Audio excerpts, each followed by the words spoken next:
Hi friends, today is our third session on basic accounting terms. तो चलिए आज का सेशन स्टार्ट करते हैं। आज की हमारी फर्स्ट टर्म है कॉस्ट। देखो कॉस्ट क्या होता है? Cost is an expenditure which is incurred either in producing और सेलिंग ऑफ अ प्रोडक्ट। ठीक है, एक प्रोडक्ट को सेल करने में या प्रोड्यूस करने में जो भी हमारा एक्सपेंडिचर हो रहा है उसे हम क्या बोलते हैं? उसे हम कॉस्ट बोलते हैं। ठीक है, नेक्स्ट टर्म देखिए voucher. Voucher is an evidence of any business transaction. देखिए जितनी भी बिजनेस ट्रांजेक्शन की जाती है उन सब के पीछे कुछ ना कुछ एविडेंस होते हैं। ठीक है, तो वो जो एविडेंस है उसे हम क्या बोलते हैं? वाउचर बोलते हैं। फॉर एग्जाम्पल कैश रिसीट हो गई, ठीक है, या हमारा इनवॉइस हो गया, कैश मेमो हो गया, डेबिट नोट, क्रेडिट नोट। ठीक है, next term is discount. Discount क्या होता है? Discount is a reduction in price of good. ठीक है, कोई भी आइटम अगर आप परचेज करने जाते हो तो यूजुअली आप डिस्काउंट डिमांड करते हो। तो वो डिस्काउंट क्या होता है? बेसिकली आप रिक्वेस्ट कर रहे हो कि जो आप वैल्यू मुझे दे रहे हो उसमें कुछ सबट्रैक्ट करके मुझे बता दो। यानी कि किसी आइटम का अगर 10,000 पे करना है तो अब आप मेरे से 9,000 ले लो, तो वो 1,000 क्या हो जाता है? वो 1,000 डिस्काउंट है। ठीक है, अब discount can be trade discount और cash discount. Trade discount usually applicable होता है when the buyer is buying in large quantity. ये कैसे कैलकुलेट होता है? फॉर एग्जाम्पल आपको जो पेमेंट उसे करनी है, ठीक है, बिफोर जीएसटी, वो है 1 लाख रुपीज। ठीक, आपने बोला कि इस पे मुझे 10% ट्रेड डिस्काउंट दो, तो उसने क्या किया? 1 लाख पे 10% सब्ट्रैक्ट किया तो अमाउंट निकल के आया 90,000। अब उस 90,000 पे जीएसटी कैलकुलेट होगा। इसका मतलब ये है कि जो ट्रेड डिस्काउंट होता है वो हमारा जो सेल वैल्यू होता है उसमें से सब्ट्रैक्ट किया जाता है और उसके बाद उस पे जीएसटी कैलकुलेट करते हैं। ठीक है, कैश डिस्काउंट क्या होता है? कैश डिस्काउंट यूजुअली पिक्चर में आता है when the buyer is prompt in making payments. 3 दिन अगर ड्यू डेट है और 3 दिन के बाद पेमेंट करनी है तो वो 3 दिन के बाद पेमेंट कर देते हैं। तो ऐसे केस में क्या होता है? सेलर एक कैश डिस्काउंट अपने बायर को ऑफर करता है और ये जो होता है ये पेमेंट के टाइम पे पिक्चर में आता है। ठीक है, फॉर एग्जांपल आपको फाइनल जो पेमेंट है जीएसटी ऐड करने के बाद अब आपको पे करना है 95,000।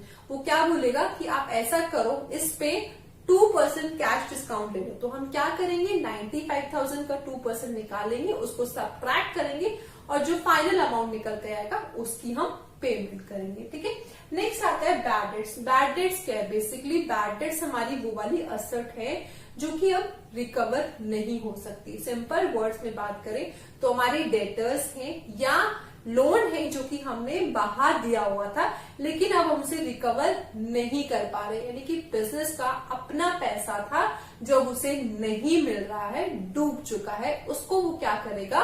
बैलेंस शीट से हटा देगा और पीएनएल अकाउंट में उसको चार्ज करेगा। इसका मतलब डेबिट साइड में दिखाएगा, वो उस बिजनेसमैन के लिए लॉस है। नेक्स्ट टर्म देखिए बुक वैल्यू। बुक वैल्यू क्या होती है? बेसिकली ये वो वैल्यू है जिस वैल्यू से कोई भी आइटम को बुक्स ऑफ अकाउंट में दिखाया जाता है। ठीक है, नेक्स्ट आता है books of accounts. Books of accounts financial transactions का रिकॉर्ड है। ठीक है, यानी कि फाइनेंशियल ट्रांजेक्शंस को हम कहां पर रिकॉर्ड करते हैं? बुक्स ऑफ अकाउंट्स में रिकॉर्ड करते हैं। फॉर एग्जाम्पल कैश बुक हो गया, लेजर हो गया, जर्नल हो गया।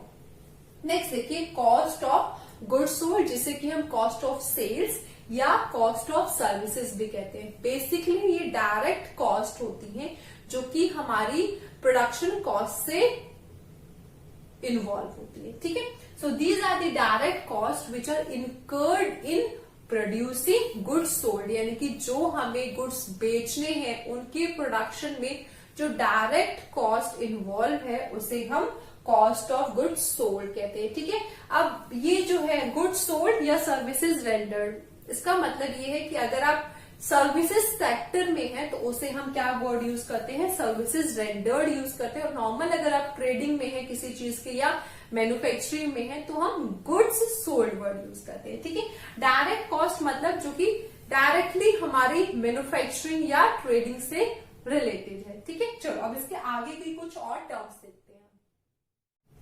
क्रेडिट। देखिए हम कोई भी अकाउंट बनाते हैं तो वो इस तरीके से टी शेप में होता है, ठीक है। ये साइड हमारी होती है क्रेडिट साइड, ठीक है। तो जो राइट साइड होती है उसे हम क्या बोलते हैं, क्रेडिट, ठीक है। हम कभी भी बोलते हैं कि अकाउंट इज क्रेडिटेड, तो उसका मतलब हमें वो राइट साइड पे दिखाना है, ठीक है।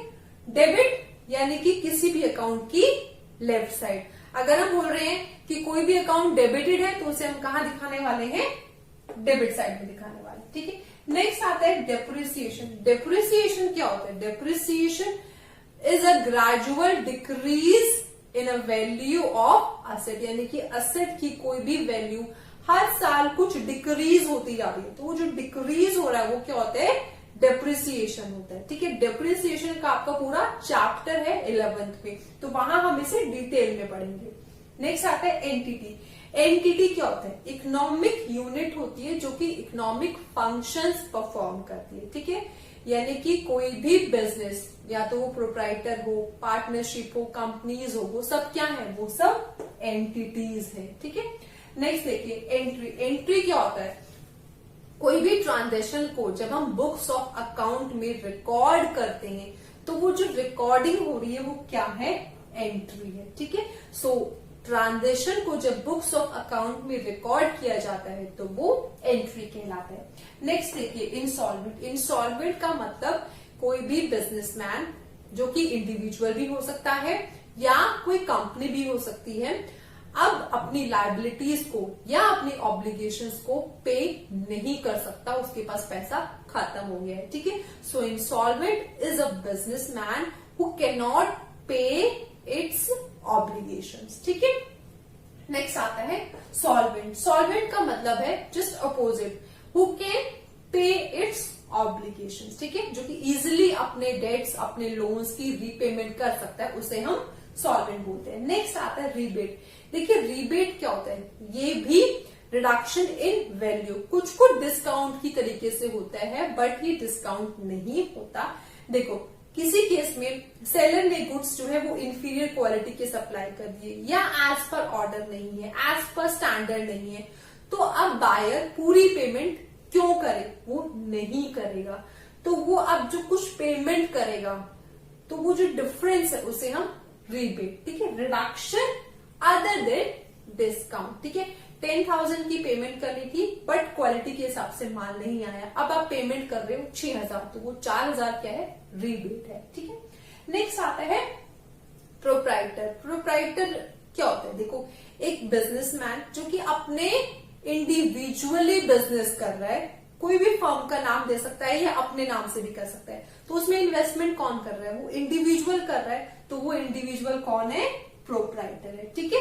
एक बिजनेसमैन जो कि इंडिविजुअली बिजनेस कर रहा है, उसमें पैसा इन्वेस्ट कर रहा है, उसमें कोई और थर्ड पर्सन इन्वॉल्व नहीं है, वो खुद है, वो नाम उसका कुछ भी रख सकता है, अपने नाम से भी कर सकता है या कोई और नाम भी रख सकता है, बट अल्टीमेटली इन्वेस्टमेंट वही कर रहा है, लायबिलिटीज उसी की है सारी, तो उसको हम क्या बोलते हैं, प्रोप्राइटर। आई होप आपको अब बेसिक अकाउंटिंग टर्म्स में कोई डाउट नहीं है, बट इन केस अगर कोई और डाउट है तो आप मुझे कमेंट बॉक्स में स्पेसिफाई कर सकते हैं।